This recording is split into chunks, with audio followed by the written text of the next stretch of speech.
I'm beating every N64 game, and I mean all of them. The twist is, the next game I play is randomly selected, so I have no idea what's coming next. This is the journey to beating every N64 game. Last week we went snowboarding, and this week we're, oh god, well, you'll see. Hey, welcome back to another episode. If you do enjoy this video, consider giving it a like, as it does help the channel a lot, and if you like this series, make sure to subscribe so you don't miss out on the next one. Alright, let's get into it.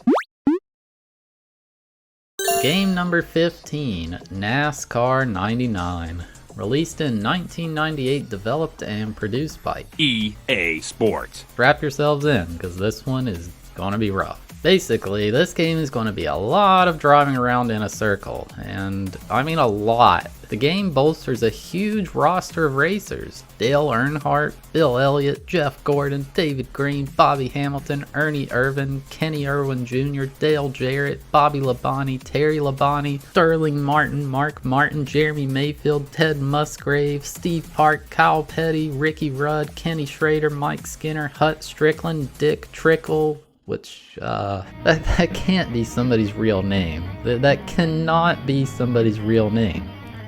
I refuse to believe it. Yeah.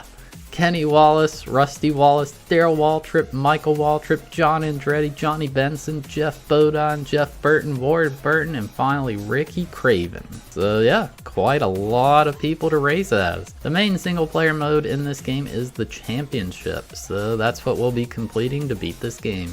The first thing you do is pick your racer. I went with Jeff Gordon because he's one of the only people I had heard of, so he must be pretty good, right? Thankfully, and I mean thankfully, you can adjust the race length. If you're not familiar with NASCAR, typically a race will be hundreds of laps long. You're able to put it as far down as 3% of that, which is what makes some of these races manageable. This game does feature damage to your vehicle, however it was set to limited by default, so that's what I left it on. Basically your car will become damaged as you race, but it will just repair itself periodically rather than you having to make a pit stop, which is pretty nice. Before each race we get a little intro about the track from Bob Jenkins and Benny Parsons, whoever those guys are. They give some info about the track, like specifics about it, but to me they're basically all the same, just driving in a loop over and over. Before each race you can adjust your car's stats to change the top speed, acceleration, handling, and pit distance. Since damage is unlimited, pit distance is irrelevant because we'll never have to go to the pit stop. So you want to maximize tire pressure since it gives you more handling at the expense of a lower pit distance. Then the other three stats will adjust your speed and acceleration in some way. So the first race is the Goodwrench 400, which doesn't really matter because all the tracks are so similar.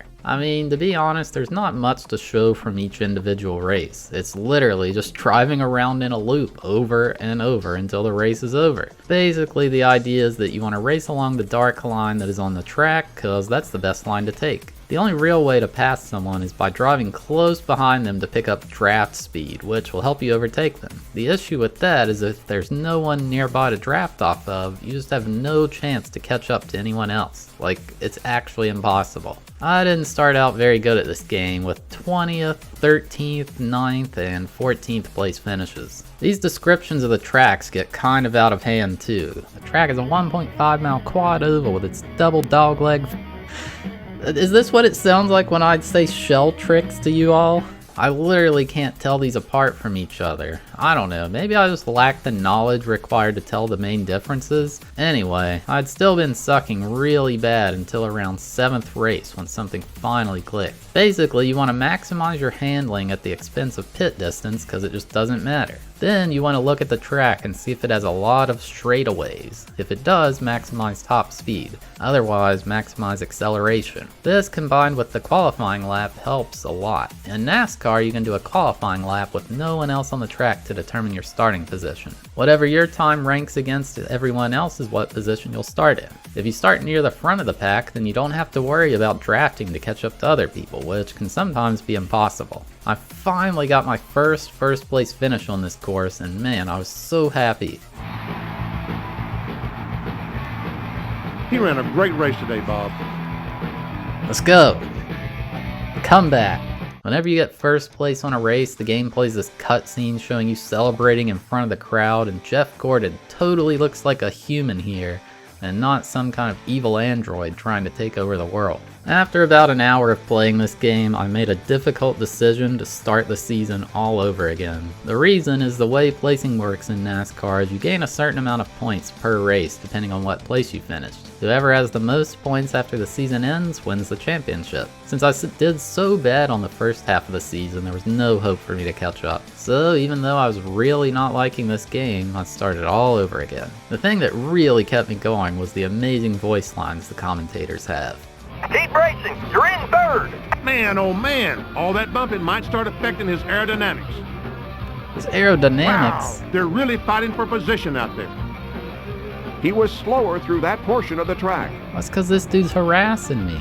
Resetting the season ended up paying off though, as I got second place in the first race. Much better than before. Oh yeah, this game sort of has music in that it plays a 5-second loop of about 3 songs over and over. I know one of them is Surfing with the Alien by Joe Satriani and one of the others by Stevie Ray Vaughan. But the music starts to drive you nuts after a while because it's just repeating the same guitar riff over and over and it doesn't actually finish the song. Things were going rough for a while with some not so great finishes in the next few races. But then in the 6th race or so, I finally got another first place finish. Guess my left turns were just a little bit better this time around. We once again get to see the totally human Jeff Gordon celebrating at the finish line. My god. How is this the final model for a person they had for this game? Anyway, checking the standings after this race showed us in 7th place, 95 points back from the leader. In the next race, I forgot to do a qualifying lap, so I had to start from the very back. But somehow it didn't matter. I climbed all the way up to the lead. After a brutal wheel-to-wheel fight against the car I kept calling Cornflakes, I managed to take first place in 2 races in a row. Things were really starting to look up. After that race, I was in 5th place, 63 points back from the lead. With a 4th place, then another first place finish, we were really doing well now. The totally human Jeff Gordon was now in 3rd place, only 49 back from the lead. What came next, no one could have predicted, and I mean no one. We moved on to the Sears Point track in Sonoma, California. Before now, every track was just going in a loop over and over with left turns galore. This course was like a real racetrack. Like, there were many different turns, both right and left. It actually felt like I was playing a racing game rather than fighting off a nap. The issue is the physics of this game are just obnoxious, so even this wasn't that fun. But it was at least more enjoyable than everything before it. I think they went for a more realistic driving game to, I guess, appeal to NASCAR fans, but I think what people want in a driving video game is very unrealistic physics. Anyway, I was doing well in this course, but I crashed right before the finish line. However, somehow I managed to hold off the guy behind me, securing another first place finish. This is at least a little enjoyable, like driving around in the circle over and over battling is side very by boring. side. Wow, they're really fighting for position out there. Whoa! Oh, there goes the tire. Wow, battling side by side. Let's go! It doesn't get any better than this. Now sitting in 2nd place, just 24 back from the lead. The fun was over though, cause the next track, another boring loop. I got first place and was just 14 back from the lead now. No, get out of here. No. Oh my god, yes. Get destroyed. He's No. currently being shown in first place. That car seems to be setting the pace. It Oof. doesn't get any better than this. Alright. We might be in first now. I think we are actually. The next track, Watkins Glen, was actually another interesting course. I think there are 19 races in total you do in a season, and 17 of them are just the simple ones where you go in a loop over and over. It'd be really nice if all the tracks were like this, but I guess that's just not what NASCAR is about. If you can't tell by now, I really do not like NASCAR. I crashed at the very end of this one, but I was still able to take 2nd place.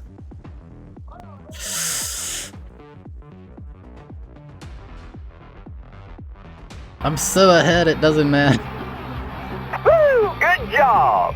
After another 1st and 3rd place finish, I was in 1st place with 36 points separating me from 2nd. There weren't many races left at this point and I was so close to being free from this game.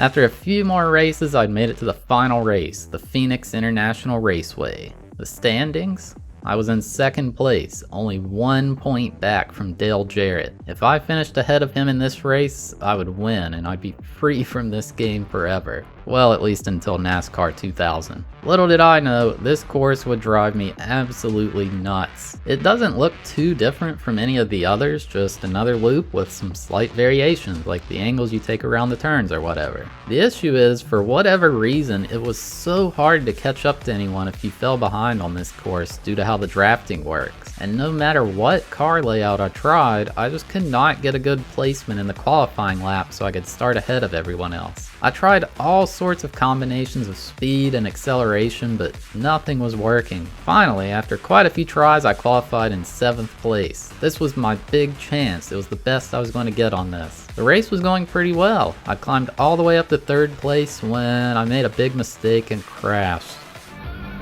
Whoa! Battling side by side. You're in 3rd. Keep Oh your cool. no! Oh, there goes the tire. From that point, it was basically over. No way to catch back up.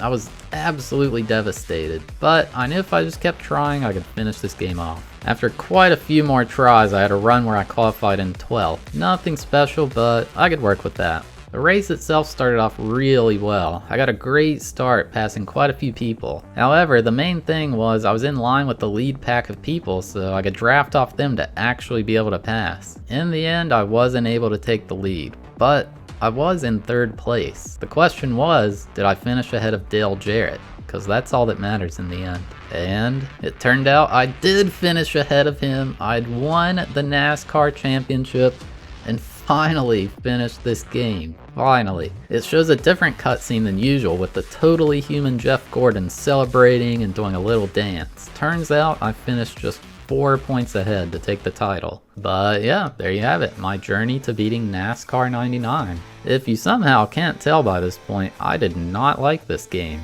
In fact, I kind of hated it. I think because I dislike NASCAR itself so much and the game wasn't all that great, it just combined to make me just not have any fun at all. Driving in a loop over and over can only keep you entertained for so long, you know? Also, I just didn't like the driving physics themselves. On the 2 courses that weren't as boring, the physics just held them back. I like driving games where you can do things that clearly aren't realistic, you know, just to like make them feel fun. It is a video game after all. Anyway, I gave this a 0 out of 10 for enjoyability and a 6 out of 10 for difficulty. I really did struggle this one, but yeah, if you've made it this far, thank you so much for watching. I really appreciate it. If you did enjoy the video, consider giving it a like, as it does help the channel a lot. And if you like this series, make sure to subscribe so you don't miss out on the next one. But yeah, thanks for watching, and here's a sneak peek at what is coming next. 293 on the list. Literally anything. I'll take another racing game, just not NASCAR. Not NASCAR, please. 236, alright, it's not NASCAR. Star Soldier Vanishing Earth.